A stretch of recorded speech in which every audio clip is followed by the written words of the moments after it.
15-ാം തീയതി നദീർ വരും. 15-ാം തീയതി നദീറൊക്കെ സാധനം കൊണ്ടു തരും. ആ സാധനം ഞാൻ നിങ്ങൾക്ക് വില കുറച്ച് പൊട്ടിച്ചിട്ട് തരും. ആര് പറഞ്ഞ കാര്യം? ഞാൻ പറഞ്ഞ കാര്യം. ഇന്നിവിടെ മാർക്കറ്റിൽ 130 കൊടുക്കുന്ന ഇന്റർവ്യൂനോ ഞാൻ ഒറ്റൊരു ദിവസം 25-ാം തീയതി കൊടുക്കുന്ന പെർ പീസ് 69.50. അതായത് ഫുൾ പൊട്ടി, മാർക്കറ്റ് ബെല്ലേ പൊട്ടി, ആ പൊട്ടിച്ചിട്ട് കൊടുക്കുന്നത്.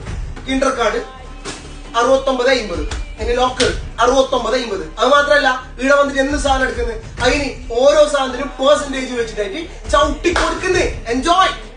പിന്നെ ആ ബില്ല് 25-ാം തീയതിന്റെ ബില്ല്, ആ ബില്ല് ബേസിൽ നമ്മ എന്താക്കുന്നത്, 3 ആളെ തെരഞ്ഞെടുത്തിട്ട് ഒരു ട്രോളി ബാഗ്, 2000 സാധനം മേങ്ങുന്നാക്കും ഒരു ട്രോളി ബാഗ്, 1000 സാധനം മേങ്ങുന്നാക്കും ഒരു എന്താ പറയുക ബെല്ലാ വീട്ടിന്റെ പെർഫ്യൂം, ഒരു ലേഡീസ് ബാഗ് നമ്മൾ കൊടുക്കുന്നത്. പറഞ്ഞ കാര്യം. അത് മാത്രമല്ല, അതിന് ശേഷം വരുന്നുണ്ട് ലഘു 3 കസ്റ്റമേഴ്സിന് ബർത്ത് കൊടുക്കുന്നത്. ആര് കൊടുക്കുന്നത്? നമ്മ കൊടുക്കുന്നത്. അപ്പൊ അവിടെ മറക്കണ്ട, 25-ാം തീയതി തീരെ മറക്കണ്ട. അവിടെ ബേക്കൽ ഹദ്ദാദിനഗർ കസ്റ്റമർ റോഡ് കയറിയിട്ട് ഫസ്റ്റ് ലെഫ്റ്റ് നേരം കാണും.